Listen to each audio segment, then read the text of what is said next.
Bienvenue dans le Convainc-moi de ce jour qui tourne autour de la problématique de la consommation de drogue et stupéfiants. Il va s'agir pour nous de comprendre le phénomène et d'œuvrer à combattre la chose, combattre surtout la dépendance vis-à-vis de ce genre de substance. En plateau avec nous pour en parler, Monsieur Innocent Ronsa, il est psychologue et spécialiste de la lutte anti-tabac. Bonjour, Monsieur Innocent. Bonjour, monsieur le journaliste. Bienvenue. Merci. Merci d'avoir accepté notre invitation et merci de nous aider à aborder ce sujet très sensible et combien de fois important pour le devenir de tous ces jeunes qui nous suivent en ce moment. Ouais. Alors, le 26 juin dernier, donc dimanche, c'était la journée internationale contre l'abus et le trafic illicite de drogue. Et c'est dans ce cadre d'ailleurs que s'inscrit notre plateau télévisé de ce jour. Pour parler justement de consommation de drogue et de stupéfiants, on va commencer déjà par faire entendre au commun de nos téléspectateurs ce que nous entendons par drogue et stupéfiants. Ok, merci d'abord à vous, monsieur le journaliste. C'est nous. Vous savez, on ne peut pas aller vers les drogues sans parler du tabac. D'accord. Est-ce que vous comprenez? Donc, parce que en majorité, la plupart, je dis la plupart, à plus de 90% de ceux qui s'adonnent à ces drogues ont commencé par le tabac. Ils commencent par le tabac. Parce que c'est ça qui est à la portée de tous. Parce que nous sommes dans un pays où la consommation du tabac n'est pas interdite. Mais elle est régularisée, elle est réglementée par une loi. La loi 2017-17. La loi 2017-17. Est-ce que vous voyez? Donc, on ne peut pas parler drogue sans parler tabac. Parce que ça part de là d'abord. Parce que dans la classification des drogues, le tabac, il est classé comme une drogue légère. Et il y a différentes formes de consommation de tabac qui s'assimilent à la consommation de drogue. Parce que quand vous prenez l'exemple de la chicha, par exemple, qui est à la mode aujourd'hui, et ce qui est d'ailleurs repoussé par certaines autorités du plan national aujourd'hui. Bien sûr, d'ailleurs, on ne peut pas contrôler l'honorable Sado Nazer qui a fait une proposition dans ce sens tout récemment, à travers une question orale au gouvernement. Justement. Est-ce que vous voyez? Donc, on ne peut pas contrôler tout ce qui est mis dans ce dispositif appelé chicha. Donc, bien souvent, ce sont des mélanges justement de substances. De substances qu'on ne peut pas contrôler. Hallucinogènes. Vous voyez. Tout ceci. Donc, c'est dans cette logique qu'il est important que pour faire une bonne lutte contre les drogues, il faut une meilleure lutte anti-tabac. Anti-tabac. Et évidemment, pour faire simple, quand vous parlez de tabac, évidemment, alors le premier exemple que vous avez donné, c'est celui de la chicha, mais de manière plus primaire encore, c'est ce qu'on appelle la cigarette. La cigarette. Voilà. C'est ça. D'accord. Donc, on va comprendre que quand on nous parle de drogue, évidemment, déjà, la cigarette en fait partie. Après, c'est juste qu'on parle de drogue légère. Donc, il y en a, justement, qui sont classifiés dans la catégorie des drogues dures. Et plus fortes. Et ce qui est mauvais dans tout ceci, depuis le tabac jusqu'aux drogues dures et plus fortes, c'est le caractère dépendogène de ce qu'on appelle, par exemple, pour les drogues légères, la nicotine. Et pour les autres drogues, d'autres substances qui sont très mauvaises pour la santé de l'homme. D'accord. Est-ce que vous me suivez un peu? Bien sûr, maintenant, bien sûr. Quand nous prenons, par exemple, la nicotine au niveau des drogues légères, comme le tabac, tobacco et autres, est-ce que vous voyez? Quand nous prenons la nicotine, c'est une substance qui amène son consommateur ou le consommateur de cette drogue légère qui est la cigarette ou les autres formes de cigarettes et d'autres formes de consommation de tabac à être désormais dépendant. Est-ce que vous voyez? D'accord. Donc maintenant, ça crée de la dépendance. Ça crée de la dépendance. Comment cela crée de la dépendance? Au niveau de son consommateur. D'accord. Comment cela crée? Dès que la personne fume, il n'y a que... Allez-y. Il n'y a que la nicotine qui vient s'installer dans sa tête. Okay. Est-ce que vous voyez? Et dès que cela s'installe, en fait, il y a un mécanisme. On ne va pas aller dans les détails de la médecine, mais il y a un mécanisme par lequel ça s'installe dans sa tête et qui permet à ce dernier de lui demander à chaque fois, à travers son subconscient, pour lui dire, oui, vas-y, ça dit, je consommer à nouveau. Va me prendre encore à nouveau. Va me prendre encore à nouveau. Et dans cette logique-là, il ne s'arrête jamais. Jamais. Il ne s'arrête jamais parce que déjà, il a permis à cette puissance de s'installer au niveau de sa moelle épinière. D'accord. Est-ce que vous voyez? Donc c'est un peu comme ça que cela se passe. C'est un peu comme ça que cela se passe. La passe. dépendance s'installe. Et dès que ça s'installe, pour éviter cette dépendance, c'est beaucoup. Ça devient compliqué. Ça devient compliqué. On va revenir justement sur cet aspect de la question un peu plus tard dans notre discussion. Mais avant cela, j'aimerais donc qu'on fasse comprendre à tous ceux qui nous suivent de manière générale, donc quand on parle de drogue, évidemment, comme vous l'avez dit, ça démarre par le tabac, qui est considéré comme une drogue légère. Après, il y a les drogues justement classées comme dures et puis les trop fortes. C'est bien cela pour utiliser votre expression.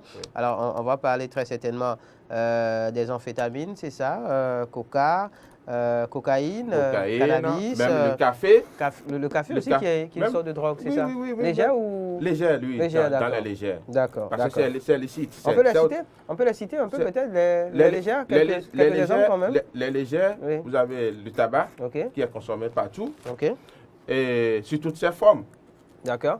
Il y a les formes en cigarette, comme à tige, chiqué, le tabac chiqué. Prisé ou dans du papier inhalé. Quand vous allez un peu dans les milieux ou dans nos villages, nos mamans en consomment de cette forme-là. D'accord. Prisé ou chiqué dans les narines. Est-ce que vous voyez? Donc, quand on quitte là, on va vers les drogues un peu plus élevées. Est-ce que vous voyez? Quand vous prenez les amphétamines, quand vous prenez le cannabis, la cocaïne, qui sont, eux, sur une liste rouge. D'accord. Là, on approche déjà, on est déjà dans la zone rouge, en fait. Dans la zone de la drogue dure. Dans la zone de la drogue dure. Et eux, c'est pas licite. D'accord. Et on ne peut pas dire de vous à moi. Il n'y a pas quelque part où on peut dire, oui, je vais prendre... On peut en vendre ici, voilà. Ici. Maintenant, il y a un phénomène qui s'est développé. Il y a un phénomène qui s'est développé dans ce pays ou dans la sous-région. Il y a ce qu'on appelle le tramadol. Vous savez qu'en médecine, il y a la drogue, elle est utilisée. Bien sûr. Légalement dans la médecine. Maintenant, il y a des produits de la médecine, des produits pharmaceutiques pour lesquels on en a besoin pour certaines choses. Certaines opérations, certaines chirurgies par exemple. On en a besoin pour certaines choses.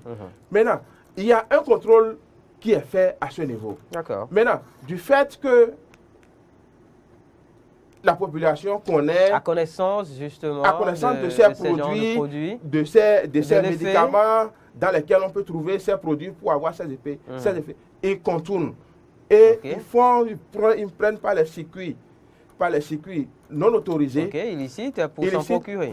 Pour s'en procurer de ces produits. D'accord. Et il y en a l'exemple du tramadol.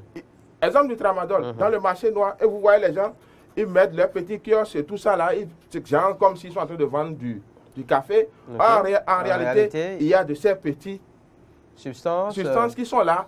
Et il y en a qui viennent, quand vous voyez nos amis et nos frères, surtout ceux qui sont dans les activités physiques qui ont besoin justement de beaucoup d'énergie. Ils font recours à ces genres de substances. À ces substances-là, à ces médicaments qui sont très concentrés en ces drogues.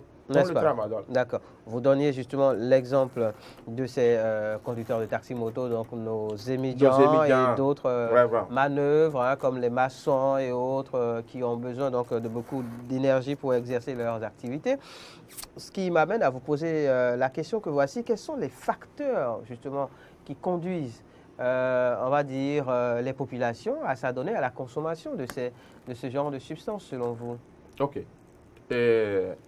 quand nous allons prendre les facteurs qui conduisent à cela, et nous allons classifier en 2 phases. La première phase, c'est les jeunes. La première cible, c'est les jeunes. Les jeunes. Qu'est-ce qui amène la jeunesse vers, à aller vers la consommation des drogues légères, dont le tabac d'abord, et plus forte? Qu'est-ce qui les amène? Il y a la recherche de sa personnalité. Parce que le jeune, il est un artiste, par exemple, il est fan de cet artiste-là, par exemple. Et l'artiste, vous connaissez, je ne veux pas citer de nom. Bien sûr. Il y a des artistes qui sont très aimés dans ce pays par les jeunes. Bien sûr. Mais quand ils viennent à la télé, on les voit tout le temps sur. Il n'y a pas cette photo. Il n'y a pas. Mais où on les voit cette pas photo en train de. Avec des mégots de cigarettes ou bien des tobaccos bien enroulés et puis tout ça. Mais là, le jeune qui veut s'identifier à cet artiste, qu'est-ce qu'il va faire? Est-ce que vous voyez? Bien sûr. Le jeune qui aime cet artiste, qu'est-ce qu'il va faire? Il est obligé de faire comme lui. Parce qu'il aime sa musique, il aime ce qu'il fait, il aime son habillement. Il a commencé par copier cet artiste en s'habiller comme lui d'abord. Et voilà que l'artiste, quand partout on le voit, il est toujours justement en train d'en consommer. Est-ce que vous voyez? Je ne veux pas citer de nom. Il y en a un peu partout dans ce pays-là. Bien sûr. Donc, et même au-delà. Vous voyez, il y a dans cette recherche de personnalité de la jeunesse qui fait qu'ils s'adonnent à cela. D'accord. Maintenant, l'autre chose qui font que les jeunes, je veux parler éducation. En consomme, ok. En consomme, je veux parler l'éducation, ok. C'est vrai, il y a beaucoup d'efforts qui sont faits par les parents. Vous et moi, nous sommes ici. Vous avez donné les consignes à vos enfants avant de quitter la maison. Oui. À présent, ils sont en vacances. Justement. À présent, ils sont en vacances. Est-ce que vous contrôlez le quartier? Vous contrôlez vos enfants, par exemple. Vous contrôlez quand ils sortent de la maison pour aller voir le voisin, son petit copain du quartier, pour aller acheter à ses parents ou à quelqu'un au quartier. Vous savez ce qui se passe? Non. Vous ne savez pas. Il y a la question de l'entourage. De l'entourage. Les amis. Oui. Donc, il veut suivre. Il y a ce suivi de la jeunesse qui veut s'apparenter ou bien se conformer ou bien qui veut suivre ce que l'autre fait, qui fait que cette jeunesse s'en va dans la consommation de ce genre de substance. D'abord de cette substance à travers la cigarette où il faut tenter une fois, aller au-delà jusqu'à aller dans les drogues les plus dures. Les drogues les plus dures, les plus fortes. D'accord, ça c'est pour parler des jeunes. Maintenant, autre facteur peut-être? Quand on quitte la jeunesse, on prend par exemple la catégorie de nos ZEM ou de nos manœuvres qui sont sur les terrains, qui sont sur les chantiers, qui travaillent, qui ont besoin de beaucoup d'efforts physiques. Pourquoi ne pas se reposer quand le corps dit ça va? N'est-ce pas? Mais n'est-ce pas aussi plus facile à dire qu'à faire? Dans un pays où on sait qu'on fait plus survivre que vivre. Alors là, je ne peux pas me faire l'avocat du diable, mais je me fais plus ou moins le porte-parole de ce genre de personnes, justement, qui au jour le jour survit et non vit. Donc, en définitive... Je suis tout à fait d'accord. Mais nous n'avons pas besoin. Parce que cet argent que tu vas chercher, que tu vas te droguer ou chercher, parce que le corps a dit, j'ai besoin de 4 heures de travail. Continue. Après ça, je dois me reposer après 8 heures. 8 heures de repos peut-être. Est-ce que vous voyez? Maintenant, pourquoi ne pas donner à ce corps ce repos-là? Et dire que non. Il faut forcer l'organisme. Il faut lui donner 2 heures de temps. Parce qu'on a besoin de plus d'argent. On a besoin de plus d'argent. En réalité, tout cela se paie plus tard. Et il y en a qui s'appellent Zobati dans le cadre des ZEM. Parce qu'ils ne ferment jamais, ils ne s'arrêtent jamais. D'accord, il faut 24 heures sur 24. Et pour faire ça, il faut se droguer. D'accord. Dans la recherche effrénée du gain, on va dire. Voilà. Donc, c'est un peu ça. Donc, je ne sais pas comment faire, mais il est important que les uns et les autres, de la jeunesse aux adultes, sachent que ce n'est pas bon. Justement, ce n'est pas bon. Parce que cela a des impacts. Quels sont ces impacts? Les impacts, elles sont très grandes et très graves. Les impacts de cette pratique sont très graves et très grandes. Et nous n'avons même pas, est-ce que vous voyez, nous n'avons même pas quand je parle de nous Béninois, nous n'avons même pas la capacité d'assurer cette prise en charge. Même l'État. Pour nous, en tant que parler de la prise en charge justement des personnes victimes de ça. Parce que c'est des maladies, ce ne sont pas des maladies qu'on peut traiter avec peu de frais. D'accord. Ce ne sont pas Ce qui ramène à ce qu'on disait tout à l'heure, justement, par rapport à ces zozomatis qui, à la recherche effrénée du gain, eh bien, on consomme pour avoir beaucoup plus d'énergie. Je ne sais pas ce que le ZEM va gagner. Et après, justement, se retrouve à dépenser beaucoup pour pouvoir se guérir. Je ne sais pas ce que le ZEM ou bien l'ouvrier qui est sur le chantier peut gagner pour pouvoir assurer une chimiothérapie de cancer. Non, je ne sais pas. Parce que le cancer, justement, fait partie des problèmes les formes les plus graves inhérents à la consommation. La plupart de ces maladies, c'est le cancer. D'accord. Et je ne sais pas ce qu'il peut gagner pour pouvoir suivre ça. Et quand nous quittons les cancers, et nous prenons les problèmes psychiques. Ok. Est-ce que vous voyez? Quand nous prenons les problèmes psychiques, à la date d'aujourd'hui, on va expliquer un peu ce qu'on entend par problème psychique. Les problèmes, c'est la forme de déviance psychologique ou ce que nous appelons folie, c'est ça? Folie, par exemple. Ce que nous appelons démence, démence et tout ça là. Maintenant, quand ça arrive, dites-moi, dans nos familles au Bénin, qui, malgré tout ce qui est fait, arrive à mettre fin à cela. Non, c'est difficile. C'est difficile, c'est des thérapies, c'est des thérapies, c'est des thérapies, c'est des thérapies. Et on sait quand ça commence, mais quand ça va finir, on ne sait pas. On ne sait pas. Et pendant qu'on sait que on peut ne pas s'approcher pour éviter cela, pourquoi ne pas le faire? Autant l'éviter, justement. Pourquoi ne pas l'éviter? Quand je prends l'exemple de... vous prenez le Bénin, la case sanitaire du Bénin. Quand vous prenez les zones sanitaires, les hôpitaux qui sont comme ça, avec les efforts du gouvernement, tout ça, quelle est la place qui est laissée à la prise en charge psychologique? Ce n'est pas qu'il n'y en a pas de psychologues dans ce pays. Il y en a. Mais ce n'est pas une priorité pour le gouvernement. Je ne dirais pas pour le gouvernement. D'accord. Parce que vous et moi, quand vous allez dans les pays plus développés, même juste après un cauchemar, vous devez consulter. Allez consulter, justement. Mais ici, ça ne dit rien. On l'a fait. Oui, vous savez, on dit souvent que les Africains sont forts mentalement. Enfin, ils sont forts mentalement, quoi. Un peu plus forts quand même que les Occidentaux. Mais on sera fort jusqu'à quand? On sera fort jusqu'à quand? C'est un peu dans cette logique-là, en disant que nous sommes forts, les Africains sont forts mentalement, en disant ça, que nous accumulons. Qu'on accumule et qu'un jour, à un moment donné, ça déborde. On explose. Et quand ça déborde, on dit, mais c'est mon frère que j'ai vu hier là, c'est lui qui est en train d'avoir ce comportement-là aujourd'hui. On se demande, mais qu'est-ce qu'il a? Ouais, il est devenu fou. Est-ce que ce que vous décrivez là, justement, ça n'a pas commencé ce jour. Justement, n'explique pas peut-être ces situations auxquelles on assiste en circulation, par exemple, où on voit la plupart des taxis-motos. Alors, ce n'est pas pour stigmatiser, parce qu'il y en a d'autres aussi qui le font, où on s'invective à longueur de journée. Est-ce que oui, ces refoulements, justement, parfois, ne justifient pas ce genre de comportement? C'est beaucoup de problèmes, ça le justifie. À moins, on t'insulte, on insulte ton père, on insulte ta mère, voilà. Oui. Dans la circulation, qu'est-ce qu'il y a à la base de ça? Vous savez comment il a dormi? Justement. Vous savez surtout ce qu'il a pris. Peut-être qu'il est en train de faire du zomanti depuis 3 jours. 3 jours. Pour régler un problème. Voilà. Est-ce que vous voyez? Maintenant, il va faire ça jusqu'à quand? Il va tomber quelque part. Et on viendra dire aux parents, venez ramasser votre enfant. Voilà. Votre enfant, il est tombé. Voilà. Et au finish, c'est une maladie. D'accord. Donc, pour résumer, les impacts sont assez importants, sont grands. On va parler de problèmes psychiques, donc, évidemment, hallucinations, ce qu'on appelle folie, de manière simple, les crises de démence.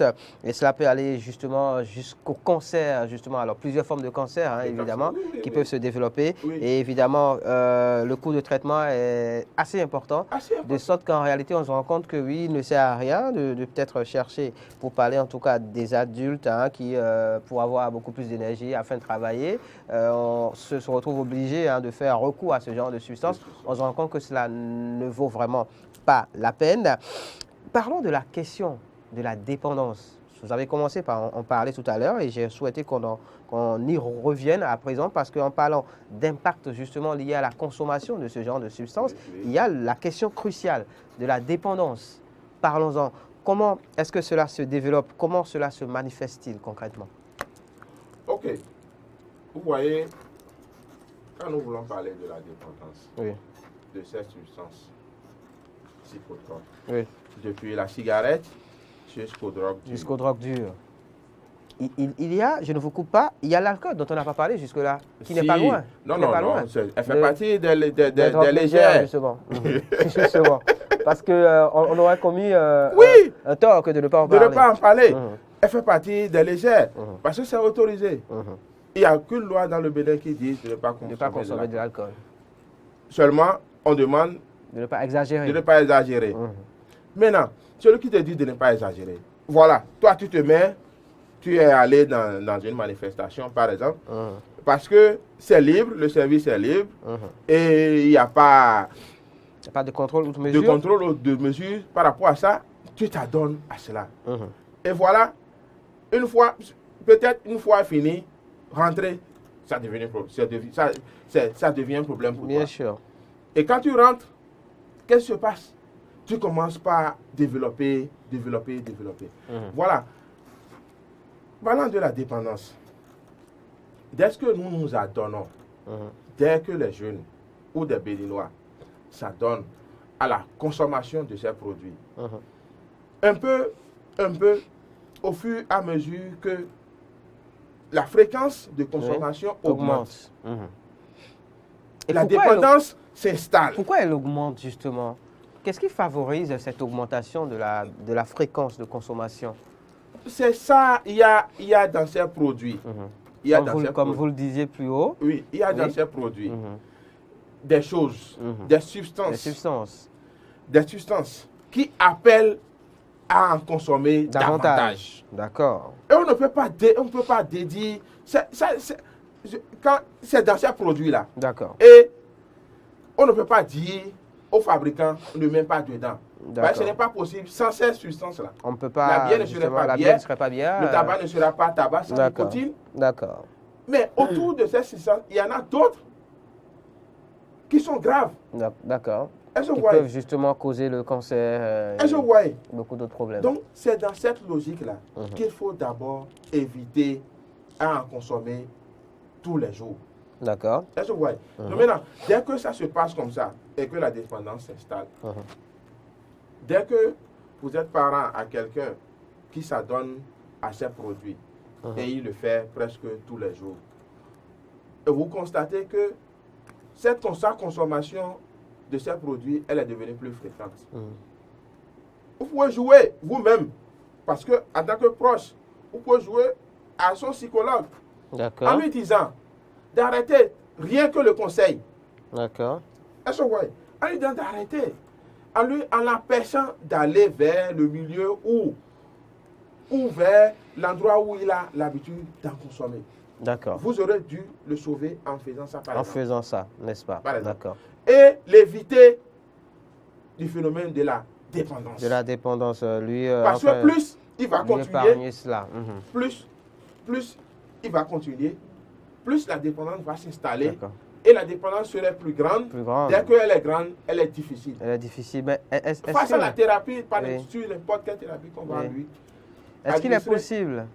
Elle est difficile. Est-ce qu'il est possible? Alors oui, elle est difficile pour dire la guérison. La guérison de la dépendance, si on peut le dire ainsi, est difficile. Mais est-ce qu'elle est possible?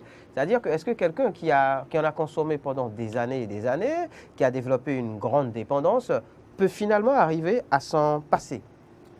Oui, c'est possible. Je vous pose une question en tant qu'expert, justement, spécialiste en la matière. C'est possible, mais ça a des coûts.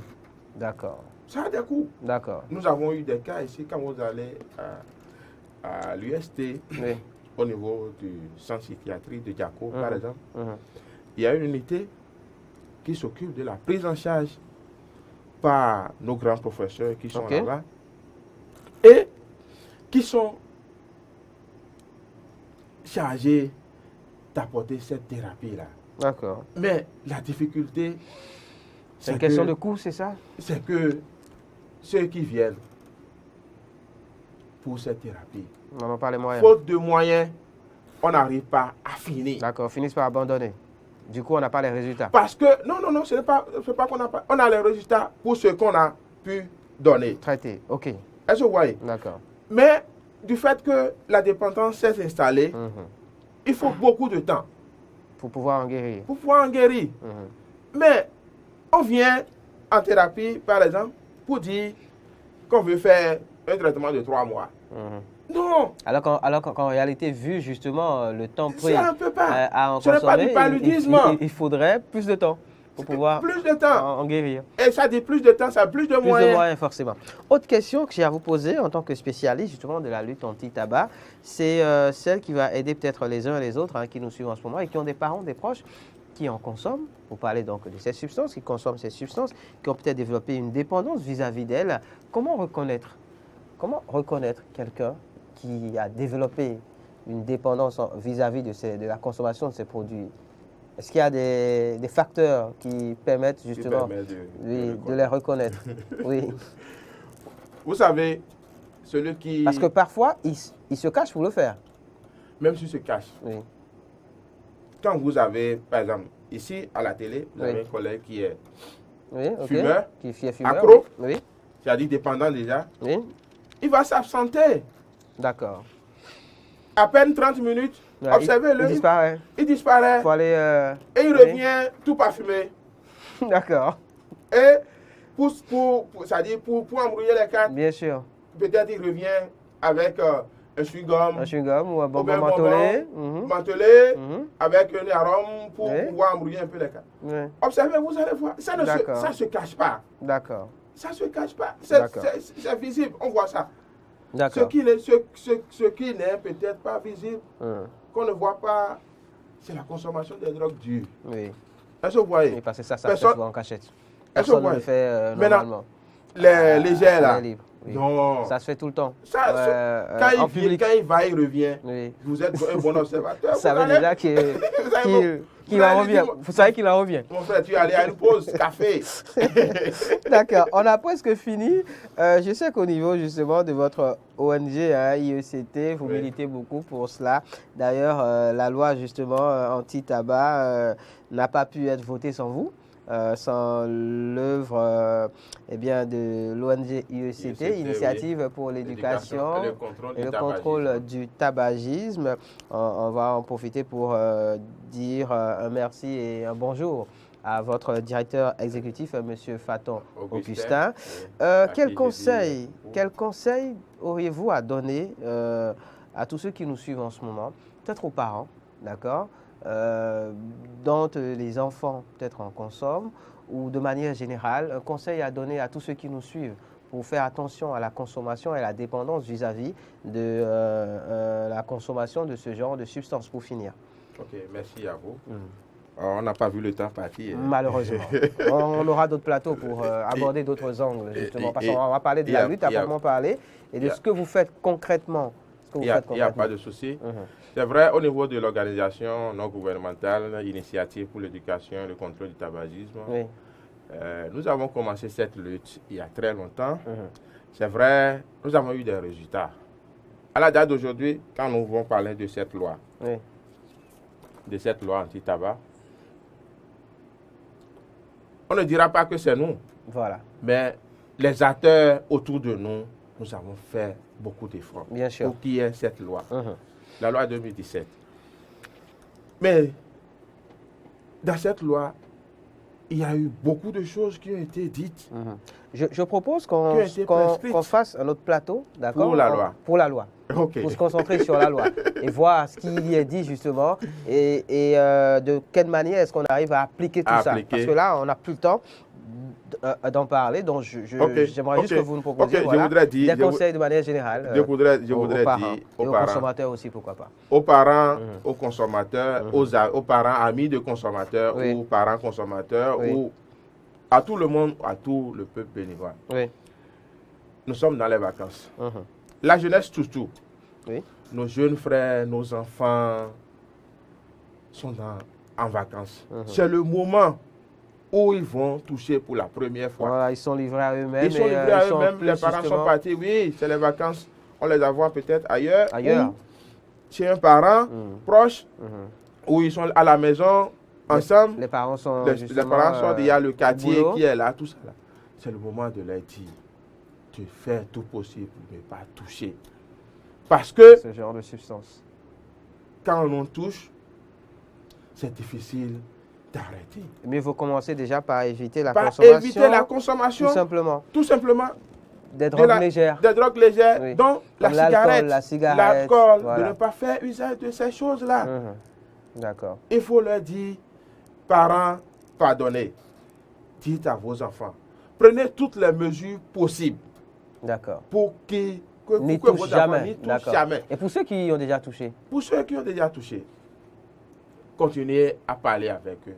D'accord. Dites-leur que c'est encore possible d'arrêter pendant qu'il y a encore temps. D'accord. Dès que ce n'est pas fait, ça va être difficile. Aux autorités publiques, il y a beaucoup d'efforts qui sont faits. Surtout ces derniers moments. Les préfets ont pris des arrêtés pour arrêter la consommation de la chicha, qui fait partie des drogues légères. C'est louable. C'est de très bonnes choses. Mais quant à l'application, c'est de cela qu'il s'agit, comme qui dirait.